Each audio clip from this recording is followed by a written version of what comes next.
Hey, me again. Sorry, I realize I haven't shown you guys any plans of what's happening, and that's because I never had any plans. I just knew that this was about the area that I wanted to have covered, so I just marked with flags to begin with where I wanted things, and we made sure that it was somewhat reasonable with respect to divisible by 12 and 16 and things that are standard with lumber. But I just wanted to show you what these actual dimensions were since we haven't talked about them.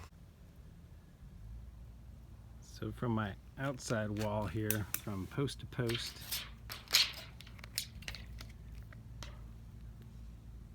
we have 162 inches. And that's outside post to outside post. So again, over here we have just over 12 feet. So that lets you know what size approximately beams that are going to be running across here. So they stick out around a foot on each end. It doesn't have to be exact because there's no plans. So as long as you get beams that are long enough for your dimensions, because yours won't be exactly like mine, you just make sure that, for example, on this top cross beam, you can see that it sticks out about 2 inches over here, so it needs to be about 2 inches longer than your outside post to outside post dimensions. And this beam needs to be about 2 feet longer than your outside post to outside post dimensions. And your center upper rafter is the same length as this one right here.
Yeah.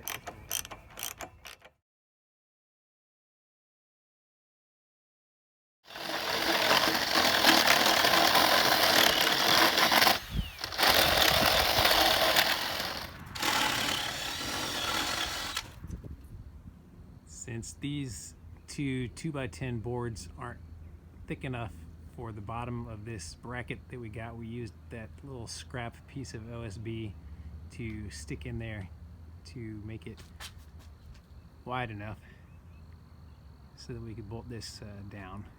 This is the one that is going to go onto the very top center. And you can see on the ends we did the same thing.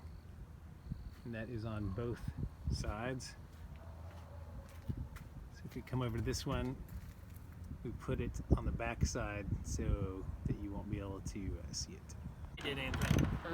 So I had to build this up with 2x4s on the side. It can actually have the pitch you want. Yeah, it can have whatever pitch you want, but You need a bigger pitch. Anthony, am I about in the center? No. No? And that's nowhere near a good pitch. It needs to be long. It needs to almost pitch up to your butt. Keep pitching. Yeah. Or pitching, whichever. Alright. I know it's level. Well, it wasn't because you're measuring. Okay, you're going to use 2x6s, which are... No, we're going to use 2x8s. What was yours? Yours was 6. 8's a heavy. Oh, man, you ain't going to get up over this with no 6. I thought you were going to put the 2x4s up. Like Well, yours. Yeah.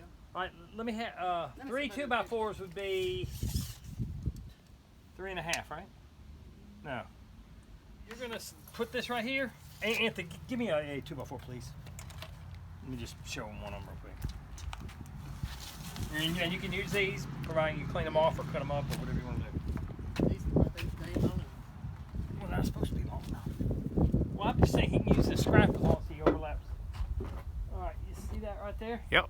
That's what you're going to do, but you don't want the... You're going to cut a short one over there. Yep. You might want to cut off that concrete off that one. Sure. But you don't want the seams to line up. You want a seam here, a seam here. Right. You with me? Yeah. Yep. And you're going to do 3 of these. Okay. 1, 2, 3. Yep. Nail them down. 1, 2, 3. On both sides. Yep. Make sure they're nice and straight on the outside. So that's when the beams on the top will be resting. And then these beams. Give me a. Well, it's going to be like this. Yeah. And then we're going to whack this corner off right here. Gotcha. The roof is here. Uh-huh. This hides all of that, but it's only 1 by. Right. And then you have decorative. Gotcha. You see? Let's make it flush on the inside. Yeah, that way you don't see these 3 boards when you're done.